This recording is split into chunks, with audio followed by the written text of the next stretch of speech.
Hello दोस्तों। आज की वीडियो में मैं आपके लिए फॉरेस्ट कैबिन की 5 डरावनी कहानियां लेकर आया हूं, जिन्हें सुनकर आपके भी रोंगटे खड़े हो जाएंगे। पांचों कहानियां काफ़ी इंटरेस्टिंग और डरावनी हैं। एंड तक ज़रूर सुनना। और अगर ये वीडियो अच्छी लगे तो इस वीडियो को लाइक ज़रूर करना। और अगर अभी तक चैनल सब्सक्राइब नहीं किया है तो चैनल भी सब्सक्राइब कर लेना। कमेंट सेक्शन में हाइप का ऑप्शन दिख रहा होगा। अपने कीमती हाइप पॉइंट्स भी इस वीडियो को ज़रूर देना। आपके छोटे से सपोर्ट से हमारी वीडियो को रीच मिल सकती है, और यकीन मानिए हमें आपके सपोर्ट की सख्त ज़रूरत है। तो चलिए शुरू करते हैं आज की पहली कहानी।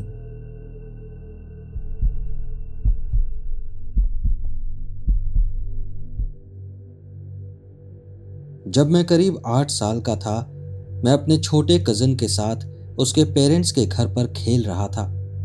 वो एक फैमिली गैदरिंग थी। उनका घर नॉर्थ ईस्ट फ्लोरिडा में था और उनके घर के पीछे एक बहुत बड़ा सा जंगल था। मैं, मेरे कजन्स और उनके पड़ोस का एक लड़का जंगल में छुपम छुपाई खेल रहे थे। जंगल में खेलने का बस एक ही रूल था कि घर नजर में रहना चाहिए। लेकिन उस दिन हमने वो बात नहीं मानी। मुझे उस गेम से बोरियत होने लगी थी और मैं थोड़ी खोजबीन करना चाहता था। मैंने बाकी बच्चों को भी मना लिया और हम सब जंगल के अंदर गहराई तक चले गए। तभी मेरी नजर एक अजीब सी चीज पर पड़ी। वहां हवा में तैरता हुआ एक रोशनी का गोला था। पहले तो मुझे लगा शायद मैं कुछ गलत देख रहा हूं। मैंने अपनी आंखें मलकर दोबारा देखा, लेकिन वो अब भी वहीं था। मैंने अपने कजन से पूछा, क्या तुम लोग भी इसे देख रहे हो? जब मैंने उसकी तरफ उंगली से इशारा किया तो उन्होंने भी कहा, हाँ, वो हमें भी दिख रहा है। वो काफी चमकदार था, धीरे धीरे इधर उधर हिल रहा था और उसका रंग पीले से पारदर्शी हरे रंग में बदल रहा था। हमने बहुत देर तक उसका पीछा किया। कितनी देर तक मुझे ये अच्छे से याद नहीं, लेकिन आखिर में हम एक छोटे से कैबिन तक पहुंचे और वहीं पर वो गोला गायब हो गया। हमें समझ ही नहीं आया कि वो अचानक कहाँ चला गया। अब तक शाम ढल चुकी थी, लेकिन मेरी जिज्ञासा बढ़ती जा रही थी। मैं उस कैबिन के अंदर देखना चाहता था। मेरे कजन और पड़ोस वाला लड़का अंदर जाने से डर रहे थे और वो लोग वहां से भाग गए। लेकिन मैं उस कैबिन की खिड़की से अंदर झांकने लगा। कैबिन के अंदर बहुत हल्की सी रोशनी थी और एक टेबल पर मुझे कुछ ऐसा दिखा जो इंसानी खोपड़ी जैसा लग रहा था। उस खोपड़ी के पास कुछ शीशियों में भरे जार रखे थे। तभी अंदर की दीवार पर एक परछाई हिली और बस जैसे ही मैंने वो परछाई देखी, मैं तुरंत पीछे मुड़ा और अपने कजन्स के पीछे भागा। हम लोग जितना तेज भाग सकते थे उतना तेज भाग रहे थे और तब तक नहीं रुके जब तक घर के अंदर नहीं पहुंच गए। अंदर घुसते ही मैंने दरवाजा लॉक कर दिया। मुझे याद है, मुझे डांट भी पड़ी क्योंकि घर वालों को किचन की खिड़की से हम दिख नहीं रहे थे और मैंने अपनी माँ या किसी को भी ये बात नहीं बताई।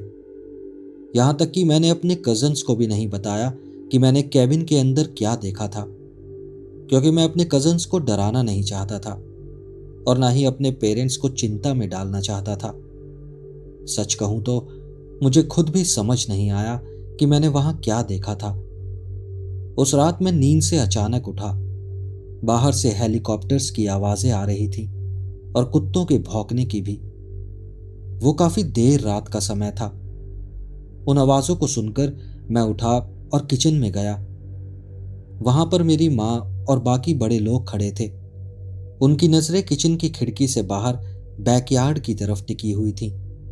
उन्होंने बताया कि जंगल में एक औरत की लाश मिली है और एक कैबिन भी मिला है जहां उसका कातिल रह रहा था और अब पुलिस मैनहंट कर रही है। उस रात मैं फिर से सो नहीं पाया। हेलीकॉप्टर्स की सफेद चुभती हुई रोशनी खिड़की के पर्दों से अंदर आती रही, लेकिन आज भी मुझे नहीं पता वो रोशनी का गोला क्या था। कभी कभी लगता है शायद वो उस औरत की आत्मा थी जो किसी को अपने कातिल तक ले जाने की कोशिश कर रही थी।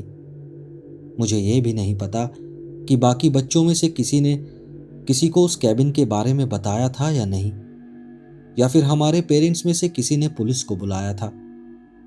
मुझे बस इतना याद है कि उस रात के बाद हम जब भी अपने कजन्स के वहां जाते हैं, मैं उन पेड़ों की लाइन के पास भी नहीं जाता। सच कहूं तो मेरी इच्छा भी नहीं होती। अब मैं 24 साल का हूं और ये बात मैं लगभग भूल ही गया था, लेकिन अभी हाल ही में विलो विस्पस के बारे में पढ़ते हुए मुझे ये किस्सा याद आया, तो मैंने सोचा आप लोगों के साथ शेयर भी कर दूं। मुझे उम्मीद है मेरा ये किस्सा आप लोगों को डरावना लगा होगा।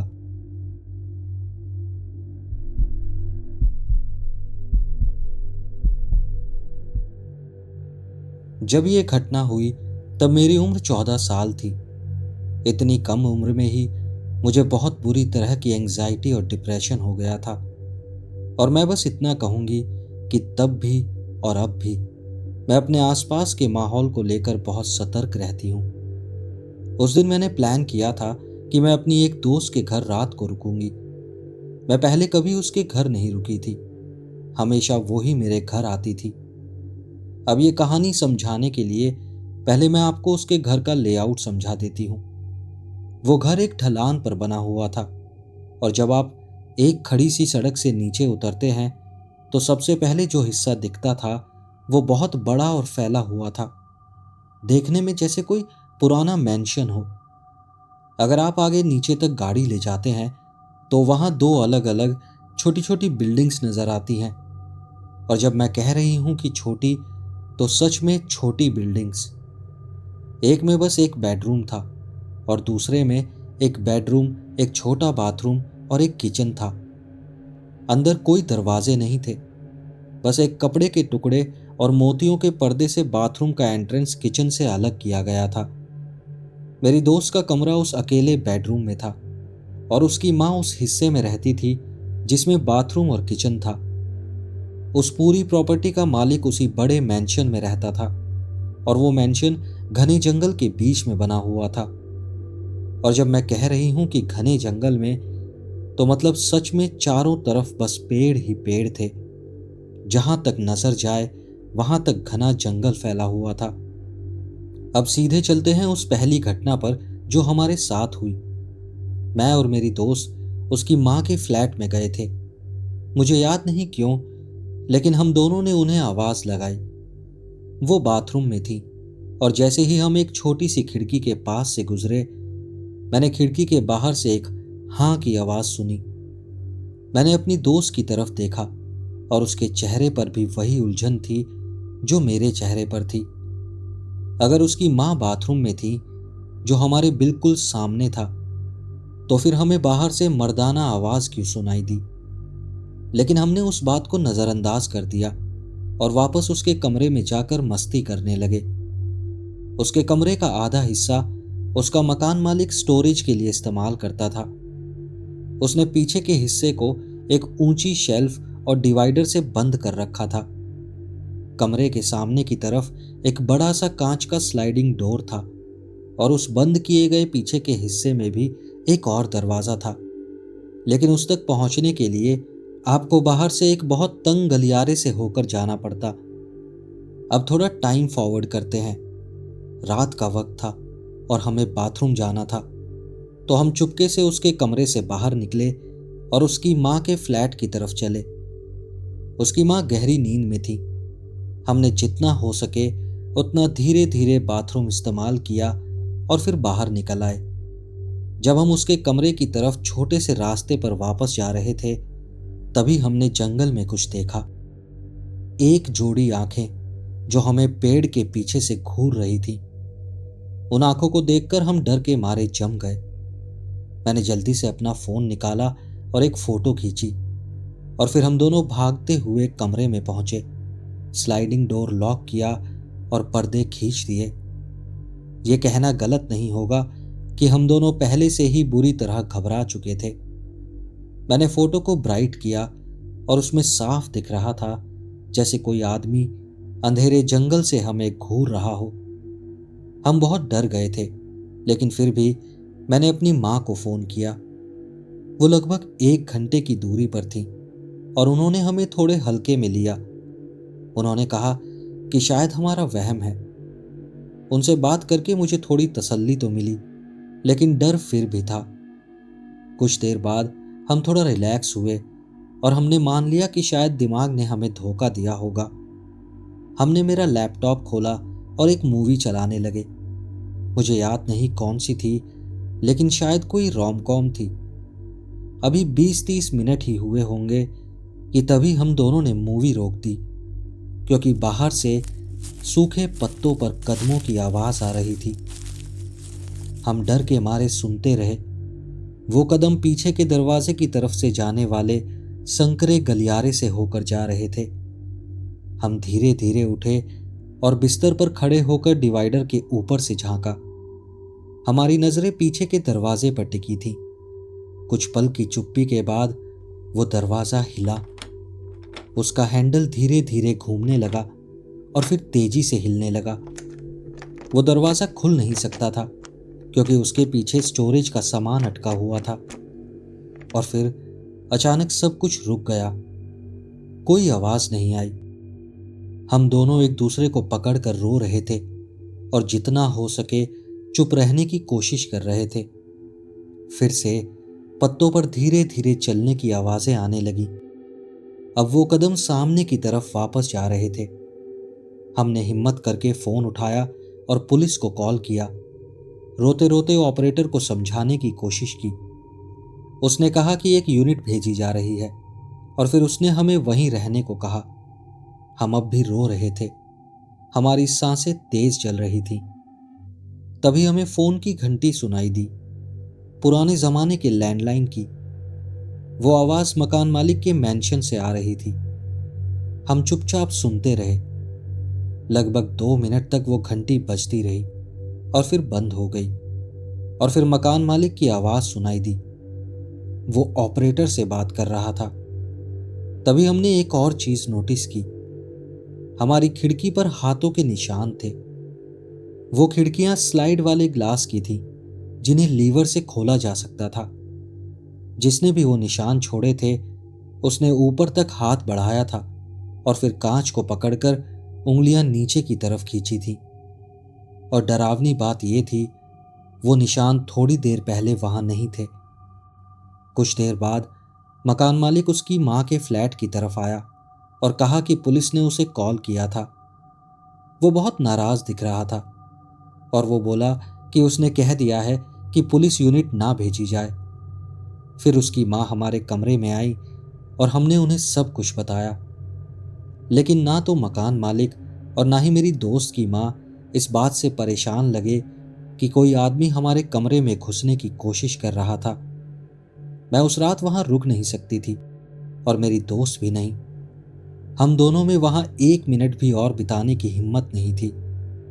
मैंने अपनी मां को कॉल किया और वो लगभग आधी रात को मुझे लेने आ गई। मैं और मेरी दोस्त मेरी मां के साथ हमारे घर चले गए। अगले दिन मैंने अपनी दोस्त को उसके घर पर वापस छोड़ा और वहां पहुंचकर उसकी मां ने हमें एक ऐसी बात बताई जिसे मैं कभी इत्तेफाक नहीं मान सकती। जिस रात ये सब हुआ था, उस रात बारिश हो रही थी और हवा भी काफी तेज थी, लेकिन इतनी भी तेज नहीं थी कि ये सब हो सके। उसकी मां के फ्लैट के बगल में एक पोल था, जिस पर मोतियों की लड़ी और फेरी लाइट्स लटकी हुई थी। उस रात जब मैं और मेरी दोस्त मेरी मां के साथ निकल गए थे, वो पोल गिरा हुआ मिला। सोचिए, वो पोल सीमेंट में गड़ा हुआ था और ऊपर से जिप टाई से बंधा हुआ था, तो उसका हवा से गिरना नामुमकिन था। मुझे अब भी नहीं पता कि यह सब किसने किया। हो सकता है ये उसका मकान मालिक हो, लेकिन मैं यकीन से नहीं कह सकती। या शायद उसका सौतेला पिता हो, जो थोड़ा पागल था। लेकिन जो भी हो, मैं बस यही दुआ करती हूं कि उस पागल इंसान से फिर कभी मुलाकात ना हो, जिसने 2 छोटी लड़कियों के कमरे में घुसने की कोशिश की थी।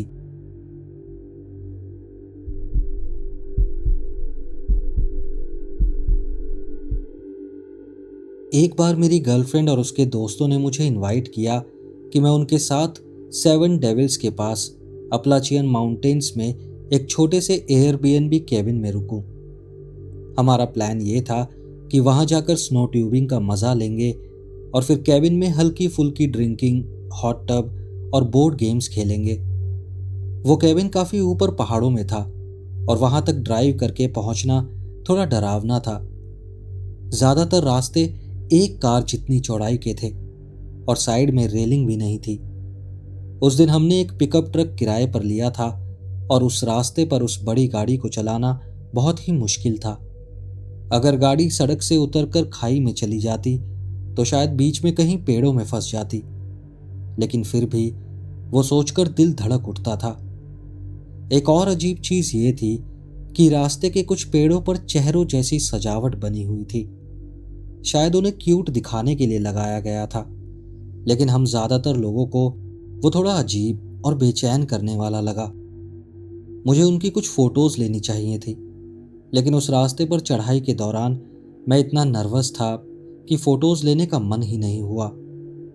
केबिन लगभग पहाड़ की चोटी के पास था और काफी छोटा था। एक छोटा सा लिविंग रूम, बहुत ही छोटा और संकरा किचन और बस 2 बेडरूम। हॉट टब निचले पोर्च पर था क्योंकि केबिन का मेन फ्लोर ही दूसरी मंजिल पर था, तो ऊपर जाने के लिए सीढ़ियां चढ़नी पड़ती थी। केबिन की चाबी एक बॉक्स में थी, यानी कोई इलेक्ट्रॉनिक या स्मार्ट लॉक नहीं था। वो बस एक पुराना सिंपल सा केबिन था। हम लोग स्नो ट्यूबिंग और डिनर करके वापस आए। बाकी सबने इतना पी लिया था कि उन्हें हल्का सा नशा हो गया था, लेकिन मैंने सिर्फ 1 गिलास वाइन ही ली थी क्योंकि मुझे एक हेल्थ कंडीशन है जिसमें ज्यादा अल्कोहल खतरनाक हो सकता है। तो मैं लगभग पूरी तरह होश में था। जैसा हमारा प्लान था, हमने हॉट टब का मजा लिया, एक खूबसूरत टूटता तारा देखा और फिर बोर्ड गेम्स खेले करीब रात के 1 बजे तक। उसके बाद हम सब सो गए। करीब 4 बजे के बाद मैं अचानक पसीना पसीना होकर जागा और मेरे मन में एक अजीब सी बेचैनी थी। मैंने सोचा बाथरूम चला जाता हूं।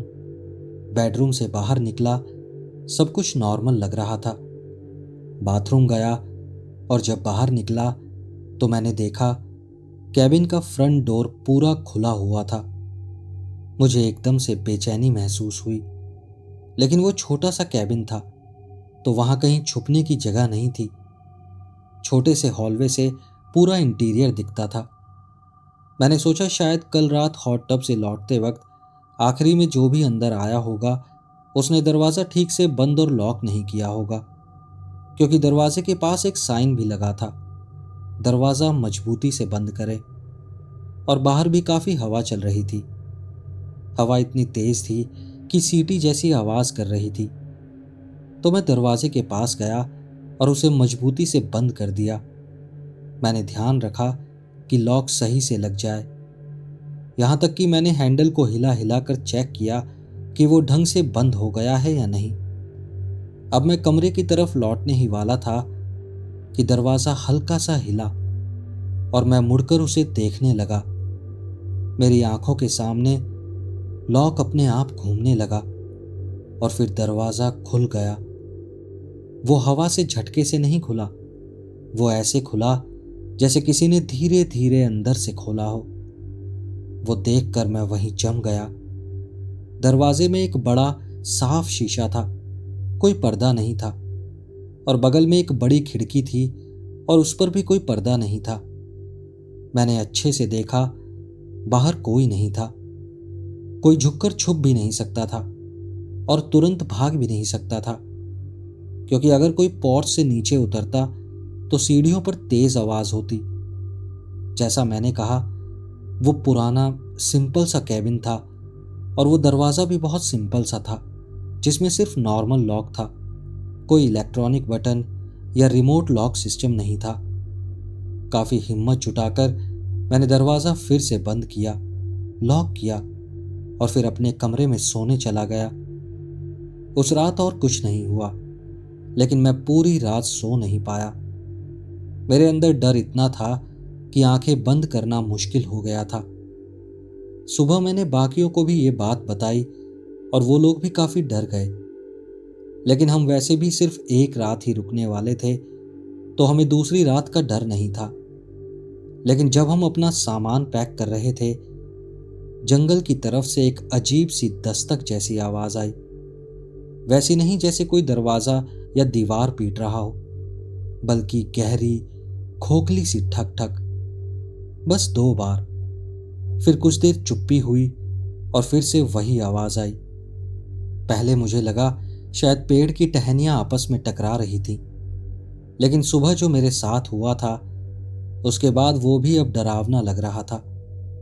मैं फ्लोरिडा से हूं और मैंने पहले भी कुछ अजीब घटनाओं का अनुभव किया है, लेकिन ये सबसे ज्यादा फिजिकल चीज थी जो मैंने अपनी आंखों से देखी थी। अपलाचियन के बारे में मैंने बहुत अजीब अजीब किस्से सुने हैं और एक तरह से मुझे अच्छा लगा कि मैंने खुद भी कुछ अनुभव किया, लेकिन उस डर को मैं कभी भी नहीं भूल सकता। मेरा पहला ख्याल था कि शायद कोई घुसपैठिया होगा, और अगर वाकई ऐसा होता तो हम वहां इतनी ऊंचाई पर बिल्कुल अकेले थे। वहां से भागने की कोशिश में अंधेरे में खाई में गिरना बहुत आसान था।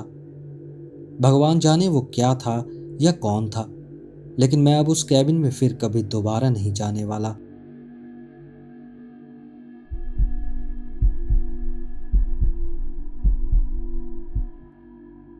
मैं पहले डीप साउथ में एक शिपिंग कंपनी के लिए पैकेज डिलीवर करता था। ज्यादातर दिनों में इसका मतलब था अकेले लंबी लंबी टेढ़ी मेढ़ी कंकड़ वाली सड़कों पर घंटों बिताना, जो कभी घने जंगल से होकर जाती थी तो कभी खुले पहाड़ियों के बीच से। कभी वो नज़ारा बहुत खूबसूरत लगता था तो कभी बहुत डरावना। वहां एक रूट था जिसके बारे में मैं आज भी सोचता हूं जब भी उसके आसपास से गुजरता हूं। पिछले साल की बात है, गर्मियों का मौसम था और मुझे एक डिलीवरी करनी थी, जंगल के इतना अंदर जितना मैं पहले कभी नहीं गया था। जीपीएस ने मुझे एक पतली सी कंकड़ वाली सड़क पर मोड़ दिया, जो मेरे बॉक्स ट्रक के लिए भी मुश्किल से चौड़ी थी। मुझे याद है सूरज नीचे जा रहा था और दोनों तरफ घने पाइन और ओक के पेड़ खड़े थे। रास्ते में बस गिनती के कुछ ही घर मिले, वो भी काफी दूर दूर थे।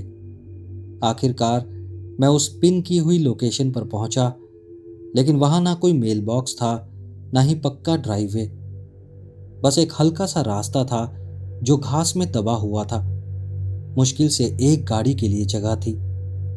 मैं कुछ पल ट्रक में बैठे हुए सोचता रहा। अगर मैं उसे ड्राइववे कहूं तो वो लगभग 250 गज लंबा था और जंगल के अंदर टेढ़ा मेढ़ा जा रहा था। ऊपर से पेड़ ऐसे झुके थे जैसे कोई सुरंग हो, और दोनों तरफ जमीन कहीं ऊपर और कहीं अचानक नीचे धंसती जा रही थी। मेरे टायर धीरे धीरे सख्त मिट्टी पर रगड़ खा रहे थे और मैं रेंगते हुए आगे बढ़ रहा था। अगर एक पहिया भी फिसल जाता तो पूरा ट्रक किसी गहरी खाई में लुढ़क जाता, जिसकी गहराई मैं देख भी नहीं सकता था। आगे बढ़ते हुए मैंने एक पुराना टूटा फूटा ट्रक देखा।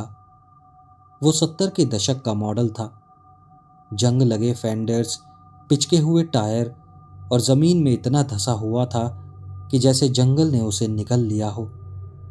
थोड़ा आगे जाकर मैंने देखा, एक नहीं बल्कि 4 सैटेलाइट डिश झाड़ियों में ऐसे बिखरी पड़ी थी जैसे हड्डियां हों। मैं ठिठक गया। आखिर किसे इतनी सैटेलाइट डिश की जरूरत पड़ती है, और फिर उन्हें ऐसे फेंक क्यों दिया। आखिरकार मैं उस घर तक पहुंच गया। वो एक कैबिन था, या कहूं तो एक झोपड़ी थी, जो पता नहीं कैसे अभी तक ढही नहीं थी। उसकी साइडिंग टेढ़ी मेढ़ी थी, पोर्च बीच से झुका हुआ था और सामने का दरवाजा पुरानी लकड़ी का था जिसमें एक कांच का पैनल था, लेकिन वो कांच काफी धुंधला था, शायद धूल की वजह से। मैंने अपना ट्रक पार्क किया और बाहर निकला। धीरे धीरे मेरी नजरें चारों तरफ जंगल को स्कैन करने लगी।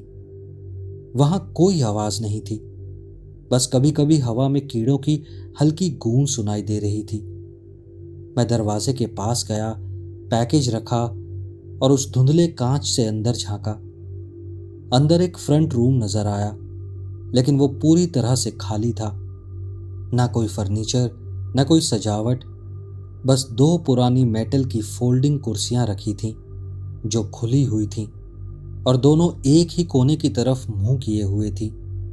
लेकिन वो कोना, वो बिल्कुल खाली था। ना वहां कोई टीवी था, ना कोई टेबल, ना कुछ और, सिर्फ दीवार थी। और वो कुर्सियां ऐसे लग रही थीं जैसे जानबूझकर वहां रखी गई हों। मैंने दरवाजा खटखटाने की भी जरूरत नहीं समझी, बस पैकेज ऊपर वाले स्टेप पर रखा और ट्रक की तरफ मुड़ गया। लेकिन हर कदम पर मुझे एक दबाव महसूस हो रहा था, जैसे मैं अकेला नहीं हूं, जैसे कोई मेरे पीछे पीछे बस कुछ ही कदम की दूरी पर चल रहा हो। मैं जल्दी से ट्रक तक पहुंचा, दरवाजा धड़ाम से बंद किया, लॉक लगाया और एक बार पीछे झांक कर देखा। मैं अब भी अकेला था। फिर मुझे रास्ता याद आया, पतला और खतरनाक। मैं धीरे धीरे रिवर्स में बाहर निकला। एसी चलने के बावजूद मेरे गले और गर्दन पर पसीना आ रहा था और मेरी नजरें बार बार पेड़ों के किनारों पर देख रही थी। करीब 40 फीट आगे, ठीक मेन सड़क पर मुड़ने से पहले, मैंने देखा रास्ते के बीच में एक कचरे का बैग रखा था। ना फटा हुआ, ना बिखरा हुआ, बस ऐसे रखा था जैसे किसी ने जानबूझकर रखा हो। वो ऊपर से थोड़ा खुला था, इतना कि मैं अंदर झांक सकूं। मैं आगे झुका और मैंने देखा अंदर एक औरत का स्वेटर रखा था, हल्के नीले रंग का और बड़ी सावधानी से तय किया हुआ था। मैं चुप रहा और वहां से आगे निकल गया। जैसे ही नेटवर्क मिला, मैंने अपने दोस्त को कॉल किया और उसे सब कुछ बताया। उसने कहा वापस जाओ और उस कचरे के बैग की फोटो खींचो। और अपने मन के खिलाफ जाकर मैं वापस गया। अभी तक बस 10-15 मिनट ही बीते थे, लेकिन वो बैग वहां से गायब था, जैसे कभी वहां था ही नहीं। मुझे नहीं पता वो घर क्या था, या वहां कौन रहता था, या वहां कौन सी चीज मेरे पीछे पीछे चल रही थी, लेकिन जो भी था सही नहीं लग रहा था, सुरक्षित नहीं लग रहा था। मैंने अपने सुपरवाइजर को बताया और उसने कहा वो लोकल शेरिफ डिपार्टमेंट को रिपोर्ट करेगा और उस एड्रेस को रूट से हटा देगा। लेकिन फिर मुझे कभी कुछ सुनने को नहीं मिला, कई कारणों से, सिर्फ इस कहानी की डरावनी वजह से नहीं। मैंने 1 हफ्ते बाद ही वो नौकरी छोड़ दी और मैं कभी ये जानना ही नहीं चाहता कि उस घर में कौन या क्या रह रहा था।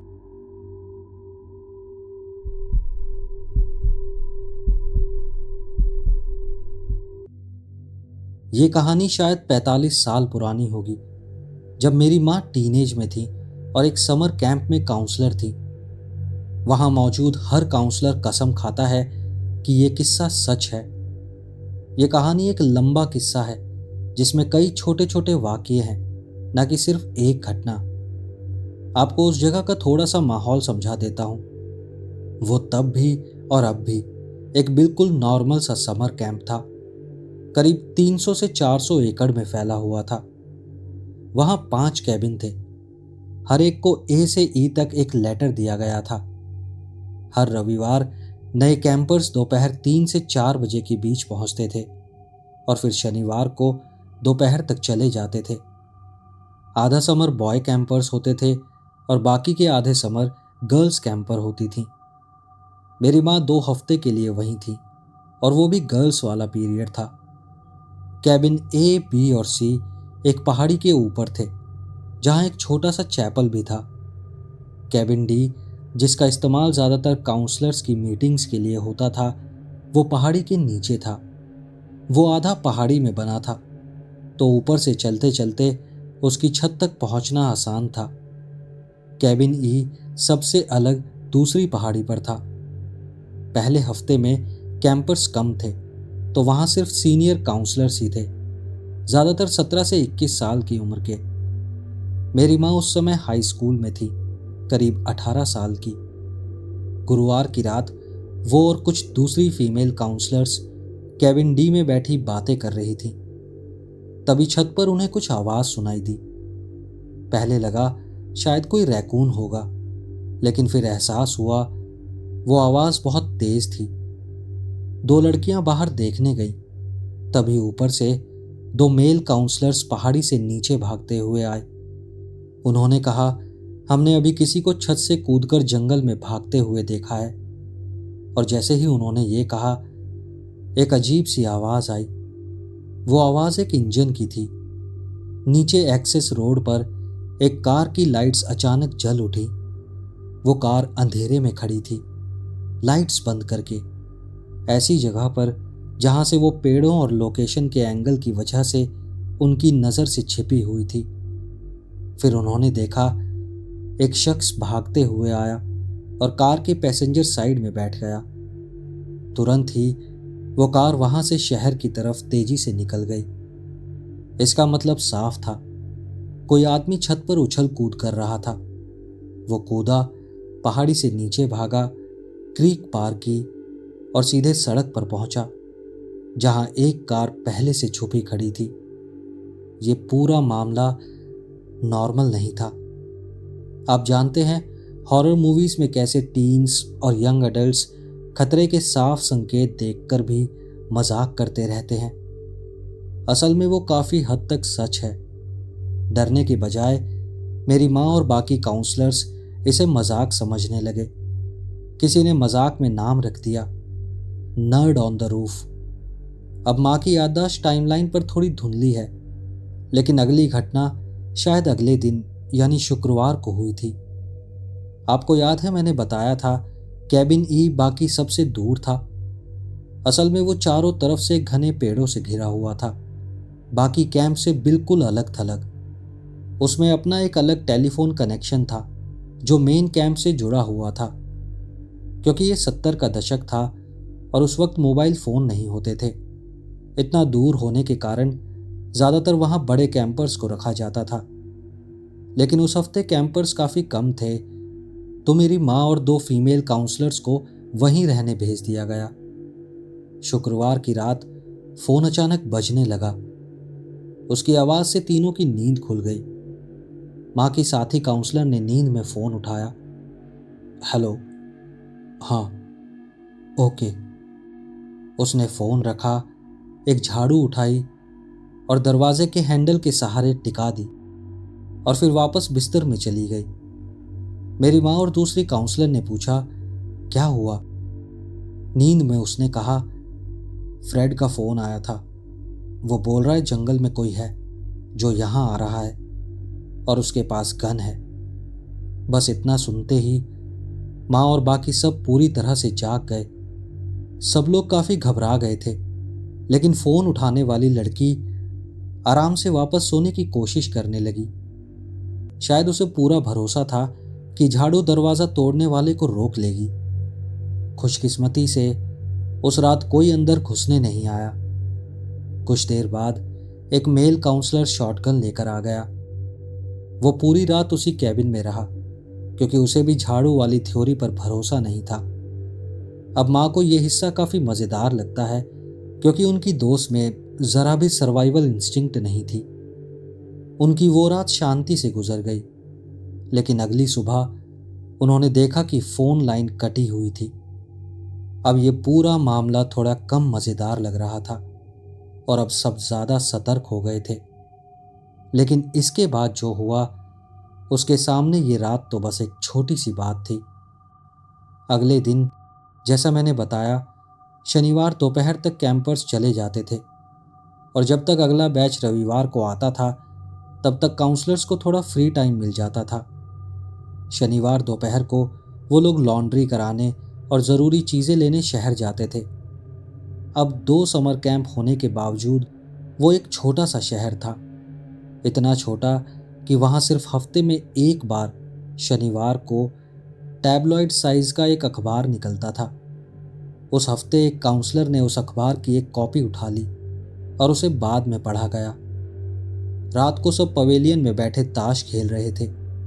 तभी किसी ने उस खबर पर नज़र डाली और ज़ोर से कहा, ओह माय गॉड। फिर वो ज़ोर से पढ़ने लगा। याद है मैंने उस दूसरे कैंप का जिक्र किया था जो एक्सेस रोड के एंड पर है। वो हमारे से छोटा है और उसमें कैबिन नहीं है बल्कि टेंट होते हैं जहां बच्चे और काउंसलर्स रहते हैं। उसी हफ्ते वहां एक अटेम्प्टेड किडनैपिंग हुई थी। और अटेम्प्टेड से मेरा मतलब ये नहीं कि कोई बच्चा भटक कर बाहर चला गया हो और किसी ने उसे पकड़ने की कोशिश की हो। नहीं, रात के बीचों बीच किसी ने एक टेंट का जिप खोला जिसमें बच्चे और काउंसलर सो रहे थे। फिर उसने एक रैंडम बच्चे को उठा लिया बिल्कुल सबके सामने और उसे गोद में लेकर जंगल की तरफ भाग गया। मेरे हिसाब से यह अब तक का सबसे खुल्लम खुल्ला अटेम्प्टेड किडनैपिंग केस है जिसके बारे में मैंने सुना है। मुझे माँ की कहानी रोककर पूछना पड़ा, उस बच्चे की उम्र कितनी थी? वो बच्चा 8 या 9 साल का था। एक आदमी का जंगल में एक बच्चे को लेकर भाग जाना सुनकर ही बहुत अजीब लगता है। टेंट में मौजूद काउंसलर ने उसका पीछा किया क्योंकि ऐसी हरकत के बाद कोई भी इंसान चुपचाप नहीं बैठ सकता। आखिर में आदमी को भागने के लिए उस बच्चे को नीचे छोड़ना पड़ा। काउंसलर ने भी पीछा करना छोड़ दिया और पूरा ध्यान उस डरे सहमे बच्चे पर लगा दिया। किडनैपर कभी पकड़ा नहीं गया। जाहिर है मेरी माँ और बाकी काउंसलर्स इस बात से काफी डर गए थे और गुस्सा भी थे कि उन्हें इस बारे में बताया तक नहीं गया था। वो कैंप तो बस रोड के ठीक ऊपर था, वही रोड जहां पिछले दिन 2 अजनबी भागते देखे गए थे। अचानक नर्ड ऑफ द रूफ वाला मजाक अब इतना मजेदार नहीं लग रहा था। दूसरा हफ्ता शुरू हुआ। माँ को याद नहीं कि कैबिन की फोन लाइन तब तक रिपेयर हुई थी या नहीं, लेकिन उस हफ्ते ज्यादा कैंपर्स आए थे तो बड़ी उम्र की लड़कियों का एक ग्रुप कैबिन ई में भेजा गया जैसा कि वहां का रिवाज था। हफ्ते के आखिर में यानी शुक्रवार की रात को एक इवेंट के लिए सब बच्चों को इकट्ठा किया गया। उस इवेंट को वो लोग इंडियन पेजेंट कहती थी। वो लेट 70s का दौर था तो उस समय ये नाम आम था। अब इसमें क्या होता था मुझे नहीं पता और कहानी के लिए ज़रूरी भी नहीं है। बस इतना है कि उस रात बच्चे और ज़्यादातर काउंसलर्स वहीं जमा होते थे ताकि हफ्ते का आखिरी सेलिब्रेशन कर सके। जब ये सब चल रहा था तो कोई भागता हुआ आया। माँ को याद नहीं कि वो कौन था, लेकिन वो माँ और कुछ काउंसलर्स को खींचकर अलग ले गया। फिर उसने कहा, किसी ने कैबिन में घुसपैठ की है। वही कैबिन जहां माँ और 2 काउंसलर्स बड़ी उम्र की लड़कियों के साथ रह रही थी। कैंप के बिल्कुल दूसरे छोर का अकेला कैबिन, कैबिन ई। वो सब दौड़ पड़े, लेकिन दूरी ज्यादा थी और वहां पहुंचने में करीब 10 मिनट लग गए। अंदर जो नज़ारा था वो किसी हॉरर मूवी जैसा था। किसी ने कैंपर्स की चीज़ों को तहस नहस कर दिया था। माँ ने बताया, लड़कियों की ब्रा की स्ट्रिप्स राफ्टर्स में लटक रही थी। स्लीपिंग बैग और तकिए पूरी तरह से काटे हुए थे। कपड़े टुकड़ों में काटकर हर तरफ बिखरे हुए थे। पूरा कैबिन एकदम बर्बाद था। लेकिन सबसे डरावनी चीज आईने पर थी। किसी ने लड़कियों का टूथपेस्ट खाली करके एक मैसेज लिखा था, the nerd of the roof was here, यानी नर्ड ऑफ द रूफ यहां था। मुझे नहीं लगता कि यह बताने की जरूरत है कि यह कितना डरावना था। उन्होंने कैबिन साफ करने में करीब आधा घंटा लगाया ताकि लड़कियां वापस आ सकें। जब वो लड़कियां लौटी तो अपनी बर्बाद चीजें देखकर परेशान हो गईं, लेकिन उन्हें बताया गया कि कोई रैकून अंदर आ गया था। उनके लिए ये बस एक बदकिस्मत हादसा था। रात निकल गई और अगले दिन कैंपर्स घर चले गए। माँ का 2 हफ्तों का समय भी पूरा हो गया था और वो भी अपने घर लौट आई। आज भी वो अपने कई पुराने काउंसलर दोस्तों से कांटेक्ट में है और सबने कंफर्म किया कि नर्ड ऑन द रूफ फिर कभी वापस नहीं आया, यानी उसकी कहानी यहीं खत्म होती है। लेकिन कुछ बातें और हैं जो इसमें फिट नहीं बैठती। संभावना है कि नर्ड ऑन द रूफ और जिसने वो कैबिन तोड़ा वो दोनों अलग अलग लोग थे। कैंप में एक अच्छा सा कपल केयर टेकर के तौर पर रहता था, अपने अडल्ट बेटे के साथ। वो बेटा ज्यादा अच्छा नहीं था, हमेशा अजीब और डरावना लगता था। माँ और बाकी काउंसलर्स का मानना है कि उसने शायद उनकी बातें सुन ली थी जब वो नर्ड ऑन द रूफ का मजाक कर रहे थे, और उसी से इंस्पायर होकर उसने ये घटिया हरकत की थी और कैबिन में घुसकर तोड़फोड़ की थी। और क्योंकि वो कैंप में ही रहता था, तो ये बिल्कुल भी मुमकिन नहीं था कि वही छत से कूदकर उस कार में बैठकर भागा हो। मेरे पास एक थ्योरी है। असली नर्ड ऑन द रूफ असल में वही किडनैपर था जो पहले से कैंप्स को स्काउट कर रहा था। कैबिन डी पहाड़ी के नीचे था, जहां से तीनों ऑक्यूपाइड कैबिन्स दिखते थे। जब उसे एहसास हुआ कि उसे देख लिया गया है, तो वो अपने पार्टनर के पास भागा जो कार में इंतजार कर रहा था। और अगर ये सब सच है, तो ये दिखाता है कि वो किडनैपिंग कितनी प्लान की हुई थी। और रही बात उस कैबिन को डिस्ट्रॉय करने की, तो शायद मेरी माँ की थ्योरी सही है। वो उसी केयर टेकर कपल के बेटे का काम हो सकता है, जो उस काम को करने के बाद नर्ड ऑन द रूफ के ऊपर डालने की कोशिश कर रहा था। दोस्तों, अगर आपको ये कहानी अच्छी लगी हो तो इस वीडियो को लाइक करना मत भूलना और अपने कीमती हाई पॉइंट्स देना भी मत भूलना। और अगर आप ऐसी ही और कहानियाँ सुनना चाहते हैं तो स्क्रीन पर दिख रही वीडियो पर क्लिक करें। मिलते हैं अगली वीडियो में ऐसी ही और कहानियों के साथ। नमस्कार।